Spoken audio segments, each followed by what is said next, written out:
Assalamualaikum warahmatullahi wabarakatuh. Pak Haji Klimin bin Sandiman, sebuah nama yang sangat unik dan istimewa. K, kalau tak kenal maka tak sayang. L, lanjut usia tak mengenal pensiun.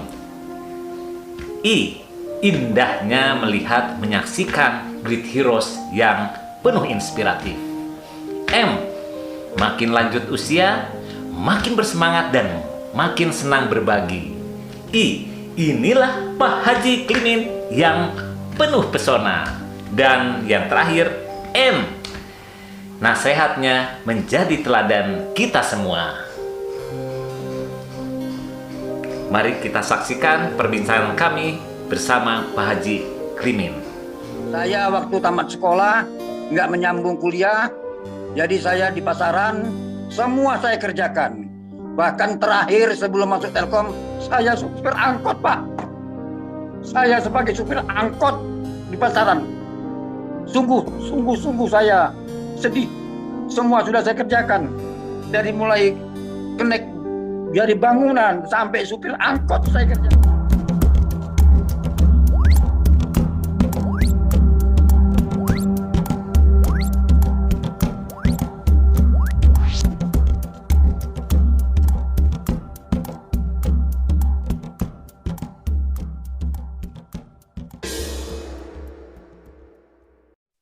Assalamualaikum warahmatullahi wabarakatuh.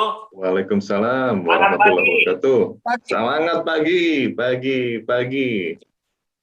Alhamdulillah, salam sehat dan bahagia buat sobat Indonesia dimanapun berada. Kebetulan hari ini hari yang sangat istimewa. Selain hari Minggu, juga kita boleh dibilang kedatangan tamu. Ada dua yang sangat spesial, yaitu Pak Heri sebagai host, yang akan membantu saya mungkin akan mengeksplor banyak tentang dunia pensiunan. Dan kebetulan tamu yang kita tunggu sudah lama nih, mungkin sekitar 2 bulan yang lalu pengen ngobrol banyak. Beliau adalah seperti ayah saya sendiri, Pak Haji Klimin bin Sandiman. Ya, terima kasih. Apa kabar Pak? Assalamualaikum. Alhamdulillah sehat, Pak. Alhamdulillah. Terima kasih sudah hadir di channel kami, dan juga Pak Ruli. Ini makin berbobot nih acaranya dengan Pak Ruli ini. Terima kasih Pak Riki, setelah sekian lama, alhamdulillah. Luar biasa. Ini yang mungkin nggak kepikiran buat banyak orang, terutama bagi kalangan pensiun ya. Ada seorang pensiun yang hobinya banyak. Kemudian dengan usia yang sebetulnya masih sweet 17 gitu. Tapi awet muda, sehat, banyak kegiatannya. Tapi kita tidak pengen panjang lebar ya, karena kita pengen langsung dari Pak Haji Klimin ini. Nah, Pak Haji Klimin, boleh diceritakan dong lahir di mana, kemudian bisa sampai di Telkom seperti apa? Baik, terima kasih Pak Riki dan Pak Ruli. Saya lahir di Medan pada tanggal 5 bulan Agustus tahun 1951. Saya anak dari 9 bersaudara. Ayah saya adalah pegawai PN Postel. Dari anak pertama sampai saya, anak kelima, dan adik saya, anak keenam, semua kerja di PN Pos dan Telkom. Luar biasa ini. Ya, sampai istri saya juga orang Telkom. Kemudian keluarga besar Telkom. Karena kami dulu banyak bersaudara, PN Postel itu gajinya sedikit. Kami itu luar biasa susahnya. Luar biasa susah. Jadi saya waktu tamat sekolah nggak menyambung kuliah. Jadi saya di pasaran semua saya kerjakan. Bahkan terakhir sebelum masuk Telkom, saya supir angkot, Pak. Saya sebagai supir angkot di pasaran. Sungguh saya sedih. Semua sudah saya kerjakan. Dari mulai kenek dari bangunan sampai supir angkot saya kerjakan. Tapi alhamdulillah tahun 72 ada penerimaan di Telkom. Saya ngikuti seleksi JR dan lulus. Saya 73 ditempatkan di Kisaran. Selama di Kisaran saya hanya bertugas di Tanjung Balai dan Ledong. Hanya itu, kembali lagi ke Kisaran. Terakhir jabatan saya adalah AM di Telkom sampai pensiun. Karena saya mengikuti seleksi AM tahun 2003 saya lulus dan tetap saya di Kisaran. Karena saya sudah ada posisi sekarang, saya menghandle bisnis-bisnis di Telkom area Sumatera, di Siantar, Tebing Tinggi sampai Rantuk Rapat. Jadi saya posisi akhir saya sebagai marketing di akun manajer di Telkom, Pak. Saya pensiun tahun 2005. Tanggal 1 2005 ya. 2005. Pada usia waktu itu saya dikasih tawarin untuk apa ini MPP 2 tahun, tapi saya nggak ngambil, saya ngambil pendi, Pak. Ngambil pendi. Ya, saya pendi. Seharusnya saya pensiun 2006. Nah, tapi karena saya ditawari 2 tahun, waktu itu kan ditawari ada boleh setahun, boleh 2 tahun. Udahlah, saya ngambil pendi karena orang rumah juga pendi. Jadi saya yang biasanya kerja berduaan, tinggal sendiri, udahlah, nggak enak saya pikir kan, karena waktu itu saya sudah punya canangan untuk jadi travel umroh. Nah, jadi tanggal 1 bulan April saya pensiun. Kemudian uang pertama yang saya gunakan dari uang pensiun itu adalah bawa anak keluarga saya umroh. Belum saya ganggu uang itu. Yang ratusan juta dikasih. Iya, saya umroh. Jadi saya umroh berapa hari setelah saya pensiun saya umroh. Bawa anak semuanya ke Mekah tahun 2005. Nah, itulah saya ditawari oleh travel umroh Gelora Indah Lestari untuk sebagai perwakilan di Kisaran. Karena kebetulan di Kisaran belum ada. Jadi alhamdulillah saya dipercayakan 9 kali membawa jemaah ke Tanah Suci. Selain itu, selama perjalanan saya dinas, saya tahun 94, saya berangkat haji pertama. Uang itu saya dapat dari pengumpulan uang kelebihan sebagai pejabat Telkom. Karena saya satu angkatan saya umpamanya 1.000, saya 1.200, yang 200 saya kumpul selama 30 bulan. Uang yang dikasih Telkom sebagai tunjangan jabatan bisa saya berangkat haji. Waktu itu haji cuman 9.600 tahun 94. Kemudian tahun 99 saya bawa orang rumah haji yang kedua. Setelah itu saya umroh tahun 2005, 2007, 2008, 2009, 2011, 12, 13 malahan 2 kali, 14 sampai 5. Jadi saya jumlah umroh saya ada 9 kali, haji saya 2 kali. Iya. Kemudian sepanjang perjalanan saya dari mulai 2005, begitu saya pensiun, Ketua P2 Tel Kisaran mengundurkan diri. Karena saya udah nggak layak, bapak yang layak. Jadi saya bilang kita sudah pensiun nggak ada jabatan lagi. Namanya mantap, manusia tanpa jabatan. Kita harus sama-sama. Enggak Pak, saya mundur. Nah, karena beliau udah mundur, saya diangkatlah secara melalui rapat jadi Ketua P2 Tel tahun 2005. 2006 ya. Jadi selama 4 periode Pak, dari 2005 sampai 2021, saya 16 tahun jadi Ketua P2 Tel. Jadi tidak lama setelah pensiun Pak ya, langsung jadi KPC ya? Ya, jadi KPC. Nah, waktu Ketua Umum P2 Tel siapa waktu Bapak? Ya, waktu Ketua Umum pertama itu waktu Pak Robani. Kemudian ganti Pak Sudono Hadi. Habis Pak Sudono Hadi ganti Pak Setianto. Nah, Setianto baru Pak Jaka Sundat. Mengalami 4 masa kepemimpinan P2 Tel ya. Mewakafkan diri, waktu dan tenaga tuh saya berangkat bahwa ini adalah amanah dari Allah melalui manusia yang manusia yang dia menunjuk saya, tapi melalui jalan Allah. Jadi, semua mendukung saya harus tetap sebagai pengurus P2 Tel, saya terima. Bahkan pada tahun 2017 secara Rakernas kami di Bandung, Pak Setianto menggabungkan Rantau Prapat itu menjadi di bawah kisaran. Jadi dari mulai tahun 2017 saya membawahi kabupaten. Oh, semakin luas ya? Tambah luas lagi. Tapi insya Allah karena kita memang yakin Allah membantu kita, saya bisa. Saya bisa. Iya. Dan alhamdulillah bisa sampai sekarang ya Pak ya. Waktu tahun 80, waktu saya masih dinas, saya sudah dipercaya menjadi bendahara masjid yang sekarang saya pegang jadi ketuanya. Selama tahun saya menjadi bendahara DKM Masjid Al-Hidayah Kisaran.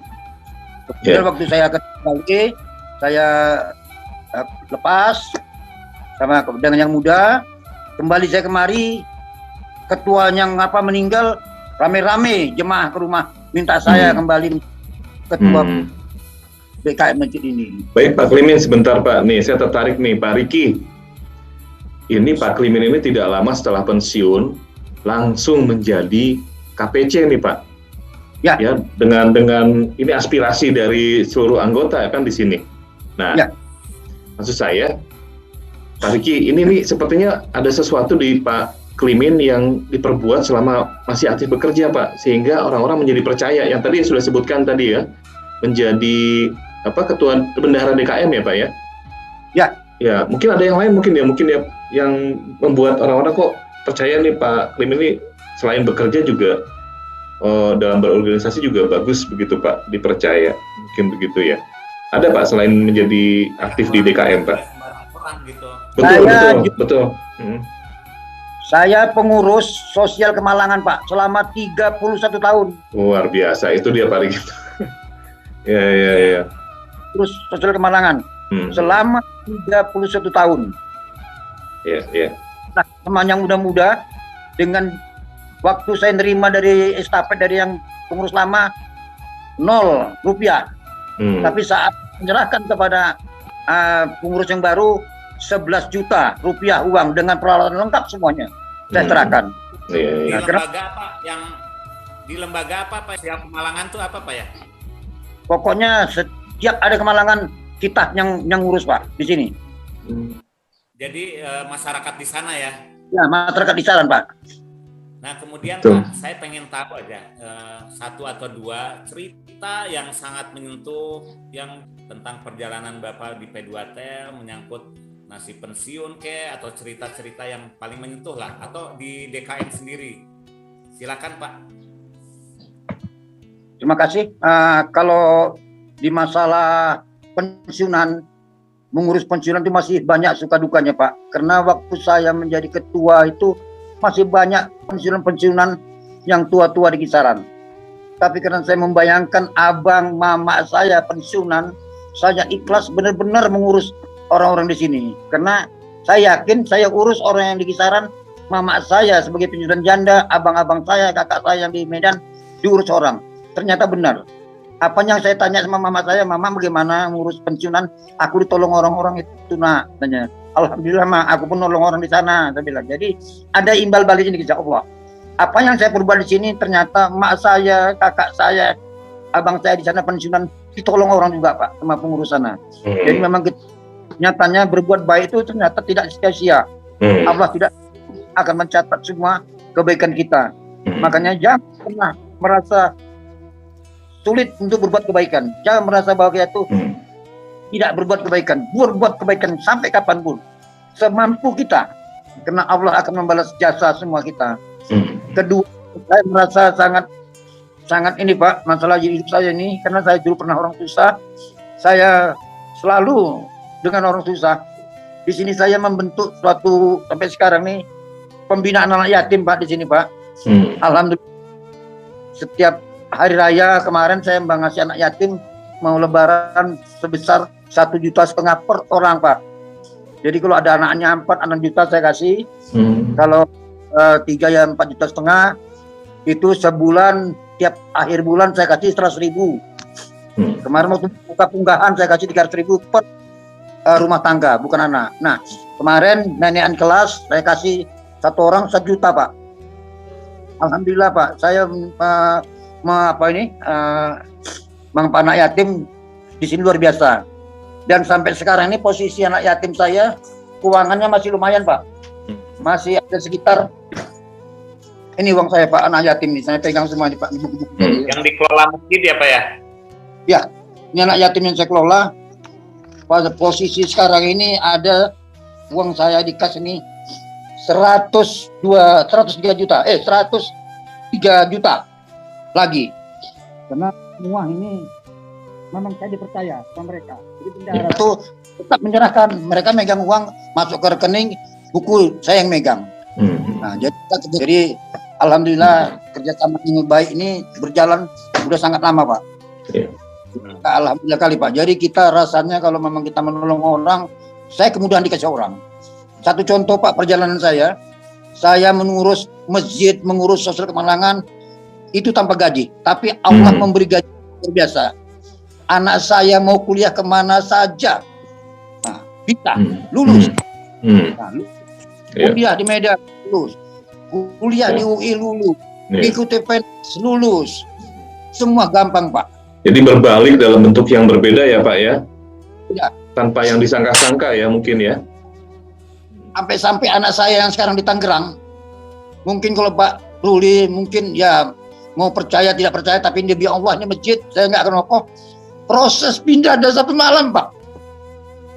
1 malam saya kasihkan, besok pagi sudah diteken bupati. Orang nggak percaya. Orang nggak percaya 1 malam proses pindah dari Kisaran ke Tangerang. Jadi semuanya dikasih Allah kemudahan saya. Makanya apapun yang dikasih Allah melalui manusia, saya akan terima. Nah, saya itu Pak kuncinya Pak? Ikhlas mungkin. Ikhlas ya Pak, ikhlas. Kenapa? Saya pernah susah Pak, saya susah-susahnya. Kalau orang mungkin senangnya dari senang, tapi saya senangnya dari susah. Jadi niat Bapak itu untuk Bapak pernah susah, jadi Bapak ingin orang lain juga tidak mau susah, jangan sampai susah ya, jangan sampai merasakan susah. Bapak ikhlas membantu jadinya. Allah menemukan Pak, jadi balasan Allah tuh jelas, nyata betul sama saya Pak, luar biasa Allah. Dan saya kemana-mana pun dikasih kemudahan Pak, kemana Pak saya dikasih kemudahan. Bahkan kalau untuk kemudahannya kasih Allah, saya pernah beli rumah, sertifikatnya nggak bayar, camatnya tahu, oh ini Bang Klimen antar. Bahkan surat itu dia seperak dibelah, tidak bayar. Itulah membalas dengan kebaikan seperti itu. Iya, luar biasa Pak. Alhamdulillah ya Pak ya. Hikmahnya luar biasa ini buat kami juga nih Pak yang mendengar. Kita ikhlas. Jadi tadi kuncinya Pak Ruli, kalau kita membantu orang dengan ikhlas, lillahi ta'ala, tanpa mengharapkan balasan, itu artinya menanam buah yang nanti akan berbuah kemudian, sehingga hasilnya buat kita sendiri gitu ya Pak ya. Betul sekali Pak Riki. Bahkan nggak cuma kepada kita ya Pak Riki, tapi juga sampai ke keluarga ya Pak ya. Semua merasakan ya berkah itu ya, insya Allah ya. Alhamdulillah. Alhamdulillah.